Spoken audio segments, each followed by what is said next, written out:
Hey friends, I want to talk to you today just for a short while about my own experience growing up with ADHD and just having a brain with ADHD and what it's been like, because I think I've definitely alluded to it a lot, and I am having one of my clients do an entire episode on ADHD, but I don't think I've ever talked about it directly and personally. And so I just wanted to share a little bit about that so that I think it'd be helpful to other coaches who have a similar brain to mine, and to let you know that, yeah, this is very personal to me. And it's very important to me that we all feel like our brains are okay and that we belong and that we have so much to contribute. So I was diagnosed with ADHD very, very early in my life because, let's just say, my symptoms, the way I presented, were pretty hard to miss. From all the stories from my early childhood, I've been told by like every single grown-up that ever saw me that I was just basically out of control, like bouncing off the walls, just like the craziest child in any room, the craziest child in the entire neighborhood. And I was also very bright, and I was very like a smiley and like a happy kid. So sometimes it was with criticism and judgment, but a lot of the times the grown-ups were, charmed by my explosive energy and bouncing off the wallness. And so I don't remember experiencing the very early part of my childhood as negative, or people are judging me for the way that I am. However, as I went to school and, entered, started to get into my tweens and teens, that's when I really started to feel that I was different. Now, I was always good at school, right? It was never that hard for me to get good grades in school. I was considered gifted from an early age. And with all of that, being obvious, there was just a lot of talk about how I wasn't living up to my potential. If I were to just show up consistently, if I were to just apply myself, if I were to just do my homework like the other kids, if I could just focus, consistently like other kids, I, could do so much. I could, achieve so much. It would be so great. Like, so many grown-ups around me reinforced this message over and over again of unfulfilled potential because of the way that I was, and they were all like upset about it. They were all disappointed in me, or that's how I experienced it, at least when I was young, that I had such gifts and that I wasn't making good use of them. And I internalized this for the entire early part of my life, actually just even up until maybe like 5 years ago, as a character defect. And these messages continued on when I went to college, as they continued on when I entered the working world and got jobs, is that I was very smart. I was very good at whatever I did. But then Simone would just not apply herself. She would just flake out. She would just always late. Like, she's good and she's on when she wants to be, but she's impulsive. She's unfocused, she's distracted, she is like all these things, right? And I just accepted it like gospel truth about myself, because often the people who echoed these messages the most were the people who were closest to me, right? Family, very close friends who just kind of thought that it was a given that I was just perpetually not living up to my potential. And more importantly, what stung even more than that was that everybody seemed to think that it was just like a personality defect, like a character flaw. Like, I just wasn't trying hard enough. Like, I didn't care hard enough. And I have been told over and over again, it was incredibly painful in my life, you are just so irresponsible. You are so selfish. You know that normal people don't act like you. They don't think like you. This is not how normal people do. And people have literally said that to me so many times. And it created so much shame, so much wounding. in me. And I knew that, I was going to say I knew that I was a good person, but I'm not sure that I knew I was a good person back then because of these messages that were reinforced to me, that as if somehow I'm like going out of my way to make life difficult for everybody else just because I'm choosing to be irresponsible, I'm choosing to be impulsive, I'm choosing to be whatever, et cetera, right?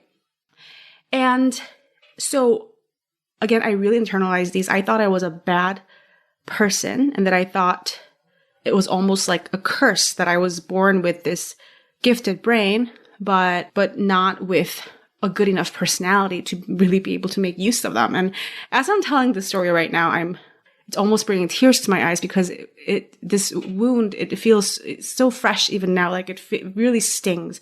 It's very, very hurtful. It's very, very difficult.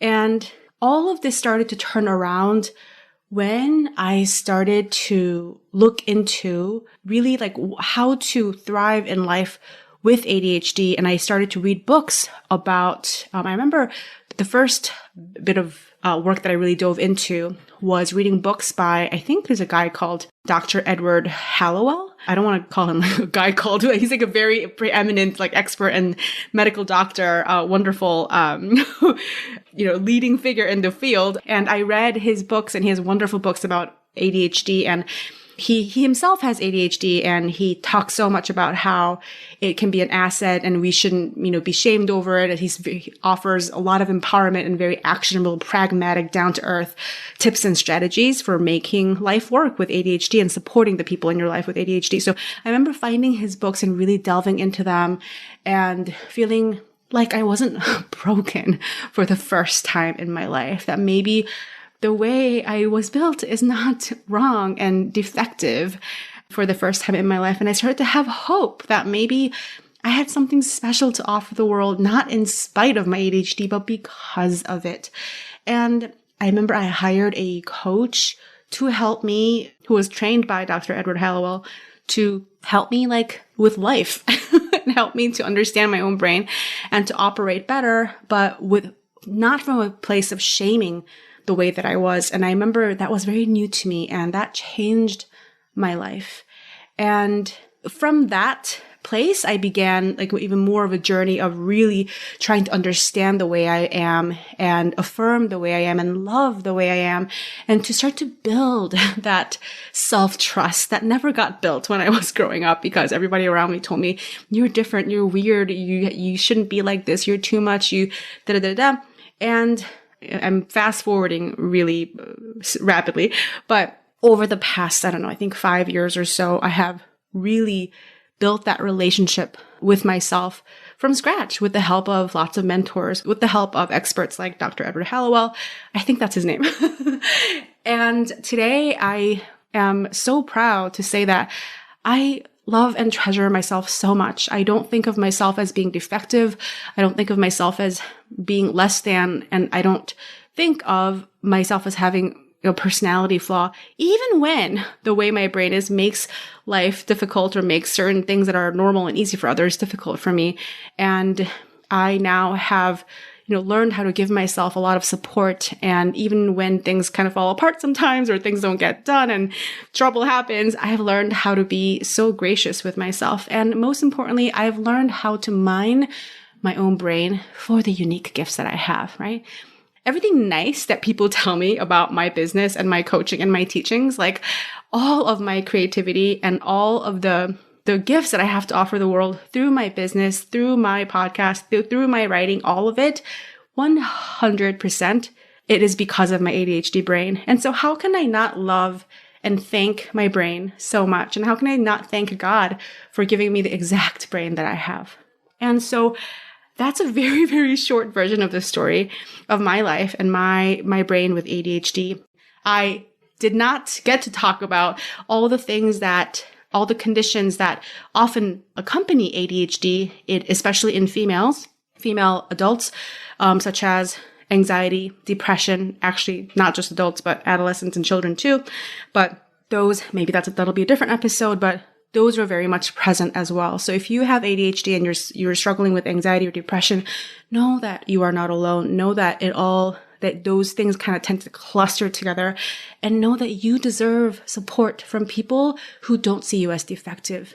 You deserve support from people who see that you are not less, that you have something unique to contribute in the world, that you are special in the best way possible, that you are brilliant and you are not wrong and you belong, and that you are capable of whatever you put your mind to. And you don't have to slog through life doing things that aren't interesting, doing things that you hate, trying to fit in with people around whom you don't feel at home. All of these, I want to say, are possible for you. And I hope that you take steps to, first of all, mend your own relationship to yourself. You can't force other people or control other people or manipulate other people into affirming you and loving you.